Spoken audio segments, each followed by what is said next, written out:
அஸ்ஸலாமு அலைக்கும் வரஹ்மத்துல்லாஹி வபரகாத்துஹு. மதீனத்து அன்சாரிகள்.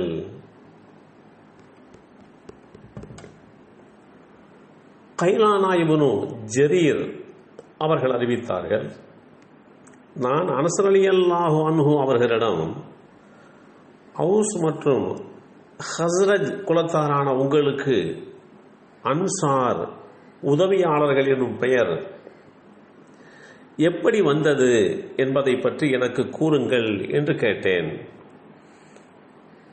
உங்களுக்கு அந்த பெயர் குர்ஆனுக்கு முன்பே சூட்டப்பட்டுள்ளதா அல்லது அல்லாஹ் உங்களுக்கு அந்த பெயரை சூட்டினானா என்று கேட்டேன்.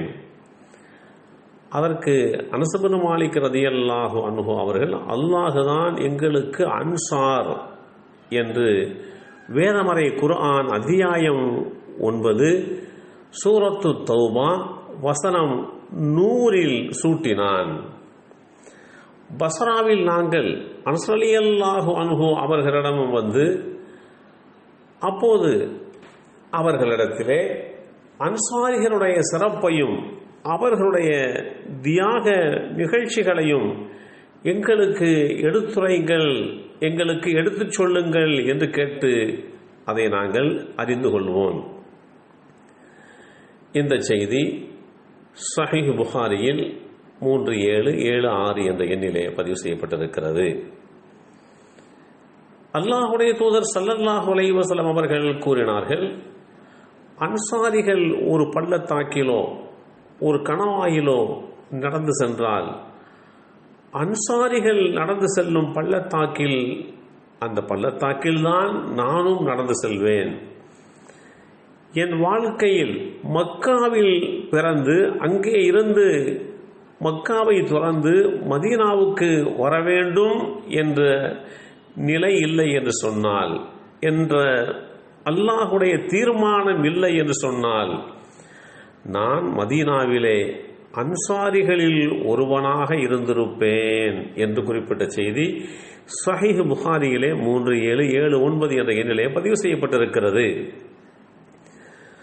இப்படி அன்சாரிகள் என்பவர்களை குறித்து அல்லாஹும் தன் வேதத்தின் வாயிலாக எடுத்துரைத்த செய்தி போக, அல்லாஹுடைய தூதர் ஸல்லல்லாஹு அலைஹி வஸல்லம் அவர்களும் இப்படி சொன்னார்கள் என்கின்ற செய்தியை நாம் பார்க்கிறோம். அல்லாஹுடைய தூதர் ஸல்லல்லாஹு அலைஹி வஸல்லம் அவர்கள் உரை நிகழ்த்துவதற்காக வேண்டி உரை மேடையில் ஏறினார்கள். அந்த நாளுக்கு பிறகு அவர்கள் அந்த உரை மேடையில் ஏறவில்லை. அல்லாஹுவை புகழ்ந்து அவனை போற்றிய பிறகு, அன்சாரிகள் விஷயத்தில் நல்ல விதமாக நடந்து கொள்ளும்படி உங்களுக்கு நான் அறிவுரை கூறுகிறேன். ஏனெனில் அவர்கள் என் இறைப்பை, என்னுடைய கருவூலம் ஆவார்கள். தம் மீதிருந்த பொறுப்பை அவர்கள் நிறைவேற்றிவிட்டார்கள். இனி அவர்களுக்குரிய உரிமைதான் எஞ்சியுள்ளது. எனவே அவர்களில் நன்மை புரிவோரிடமிருந்து அந்த நன்மையை ஏற்றுக்கொண்டு அவர்களில் தவறிழைப்பவர்களை மன்னித்து விடுங்கள் என்று குறிப்பிட்ட செய்தி ஸஹீஹ் புகாரியிலே 3799 என்ற எண்ணிலே பதிவு செய்யப்பட்டிருக்கிறது.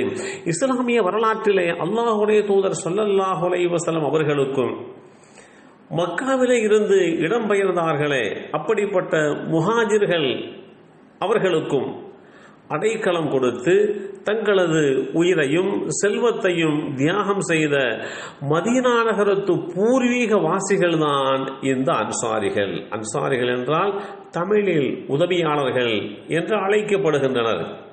இவர்கள் மதீனாவிலே அவுஸ் மற்றும் ஹஸ்ரஜ் ஆகிய இரும்பெரும் பழங்குடி மரபினரை சார்ந்தவர்கள் என்று அறியப்பட்டவர்கள். மக்காவிலே இருந்து வந்த ஒவ்வொரு ஏழை புலம்பெயர்ந்த குடும்பத்திற்கும் தங்கள் வீட்டில் பாதியை வழங்கி, தங்கள் வியாபாரம் மற்றும் சொத்துக்களில் பங்கை வழங்கி அன்சாரிகள் முன்மாதிரியாக திகழ்ந்தார்கள். எனவே அவர்களால் செய்யப்பட்ட அந்த உதவி என்பது நிகர்காட்ட முடியாத ஒன்று என்பதைத்தான் அல்லாஹுடைய தூதர் ஸல்லல்லாஹு அலைஹி வஸல்லம் அவர்கள் தெரிவித்திருக்கிறார்கள். எல்லாம் வல்ல அல்லாஹு தஆலா அன்சாரிகளை புரிந்து கொள்கின்ற வாய்ப்பை நமக்கும் நம் சந்ததிகளுக்கும் வழங்கி அருள் புரிவானாக. அஸ்ஸலாமு அலைக்கும் வரஹ்மத்துல்லாஹி வபரகாத்துஹு.